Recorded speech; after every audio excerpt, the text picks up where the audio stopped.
Alright guys, well the last video that I made was on my M1 Grand, so I figured I'll make a video on my M1 Carbine. I got this a few months after I got my M1 Grand back in 2010. I got this at a gun show, and when I saw it, I figured, you know, I have the M1, so I thought it would be pretty cool to have the M1 Carbine as well. So I picked it up, and it's pretty much an exact copy of the M1 carbines used in World War II and Korea. Pretty much exactly the same thing. Beautiful wood, beautiful parkerization. The only thing I had to do was I had to put a bayonet lug on it. For some reason these don't come with a bayonet lug, and I think it kind of looks weird. You know, a traditional M1 carbine that was actually used in World War II and Korea have the bayonet lug. So without the bayonet lug it kind of doesn't look the same. So I found the Bayonet Lug Assembly at a gun show, and to put it on, all you have to do is you got to take out this roll pin on the front sight, slide the front sight off, and then you have a clamp right here that goes around the barrel and the stock. You take that off, and then this whole assembly just slides over the barrel. You screw it in right here, put your front sight back on, and then you have a bayonet lug. I think it looks a lot better, so it's just something that I had to have. Something else, I put on a reproduction M1 carbine sling. It's like the same material and the same color as the sling on my M1 Grand. It's real high quality. It's like a canvas material. It's real authentic. It also came with the oiler.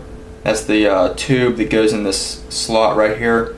The sling wraps around that, and that's what holds it in to the stock.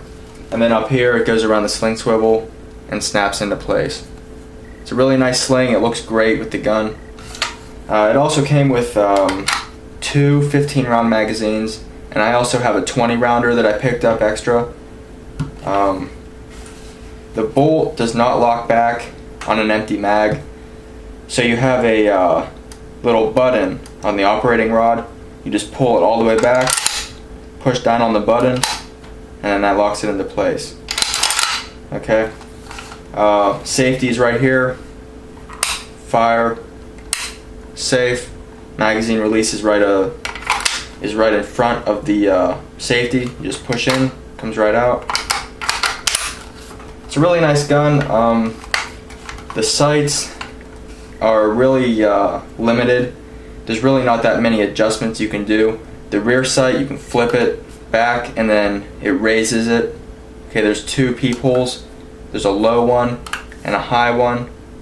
And then the rear sight can drift left or right just a little bit, but the front sight is fixed. There's absolutely no adjustment to be made. But this gun is not really made for really super accuracy. You know, it's just a carbine. It's made for close combat, close shooting. It is pretty accurate.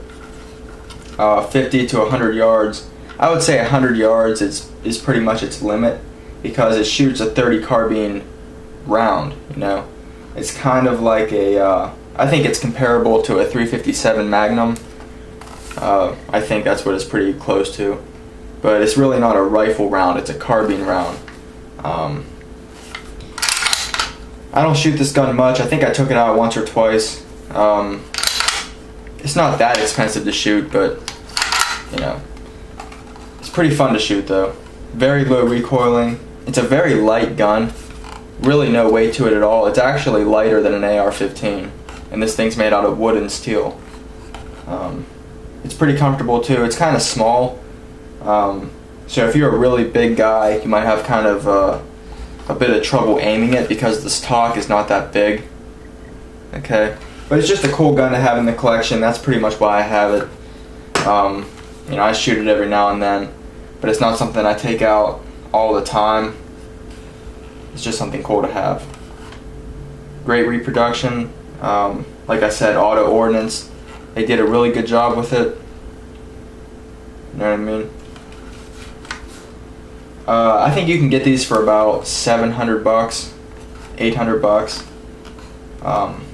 You know, I don't think that's too bad. I think it's a little bit more expensive.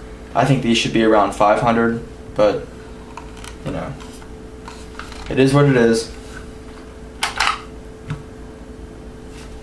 Just a real cool gun. It's real reliable. I never had any issues with it.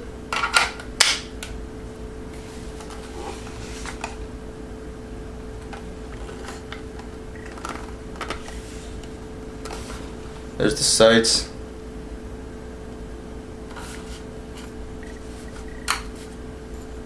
You can see how it gets higher when you flip it. But the parkerization is really nice. It's actually really heavy duty. It doesn't scratch easily. And it's a beautiful walnut stock. I think that's what the wood is, walnut. It kind of looks like the same color as my M1.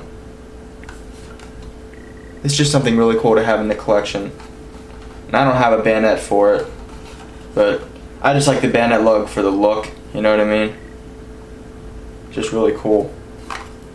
So yeah, there it is. There's the M1 carbine. Actually, I forget how to take it apart. I did take it apart once to clean it, but it's been so long. I haven't shot this thing in like 2 years, maybe 3. Yeah, I forget how to take it apart. I think you take the screw out. I really don't remember, but yeah, there it is. Let me know what you guys think. I think it's a cool little gun, you know, nice little plinker. Alright, see you soon.